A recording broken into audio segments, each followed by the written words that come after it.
That first time you walk out the doors and onto the field, and you feel the weight of Twickenham on top of you, that's when you feel it's something a bit different.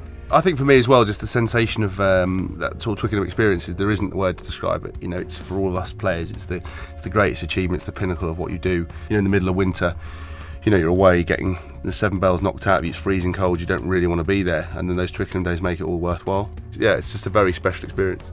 I think it starts in the bus when you're on the way in. Everyone's pretty quiet, listening to their own music, and as you get further and further in towards Twickenham, the streets get busier and they always start waving and cheering and that, and then from then in, your head's on the game pretty much.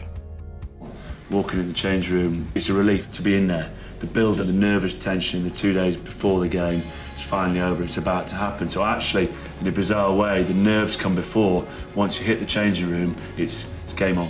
My mates ask, oh, what's the noise like in the change room? Actually, you can hear a pin drop in the change room. You're encased in concrete. You can't hear anything other than the studs rattling on the floor.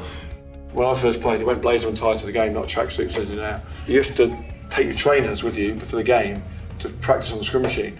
Of course, my debut, I didn't know this. We're playing France, right, so the scrimmage is massive. So Brian Moore's there going crazy, and they're looking around, and I'm trying not to look down. People are looking down at my shoes and going, no trainers. I did them in a pair of brogues. Brogues on.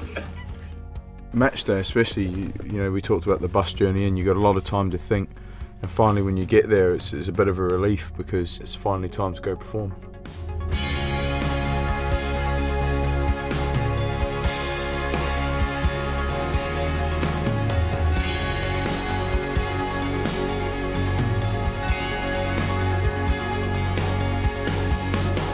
Just after that 2003 World Cup, we saw what it did for rugby in England.